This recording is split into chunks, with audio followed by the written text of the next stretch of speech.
Yes, sir. Thank you so much for coming. I was the candidate, conservative candidate in the last election here. One of the reasons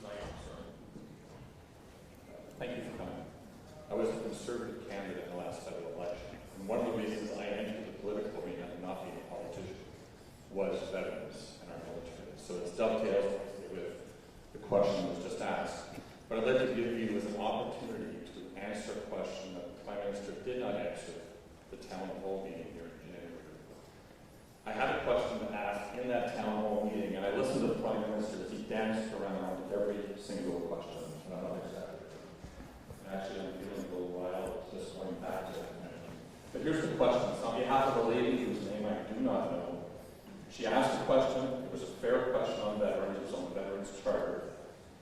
And after the Prime Minister did not answer her, she sat down, and I could hear her, but she was just about 2 rows behind me. She said, "He did not answer my question."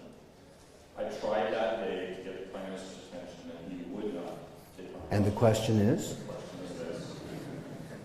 She was asking, why have you, despite your commitment, not given the commitment to reinstitute the lifetime pensions for veterans, to get rid of the lump sum disability awards, which is not working with the new charter? Don't scrap the charter entirely, keep that which is working. But do what you said you would do in the election and bring back the pensions for life.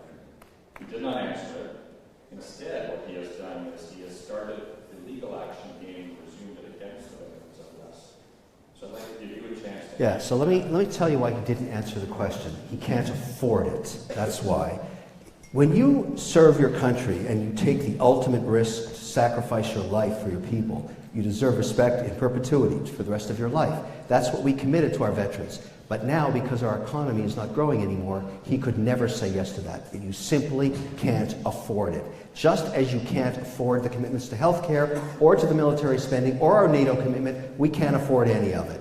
And that's why the core problem is we've got to grow at 3%. You know, it's not just unfair, but when you make a commitment like that, there shouldn't be any legal way to get out of it, because you made a commitment on behalf of the risk they took. And veterans should be supported, but the cupboard is bare. The squabbling that occurred on health care just 6 weeks ago, where the provinces were fighting with the federal government, is because the economy's collapsed. It's a 0.7% growth. You can't solve that problem, sir, without growing the economy. It can't be done. And let me tell you something. Stunning to me is to watch Trudeau spend $4.2 billion in foreign countries and leave that woman here abandoned. That's what really happened. He should be ashamed of himself. I'm not kidding.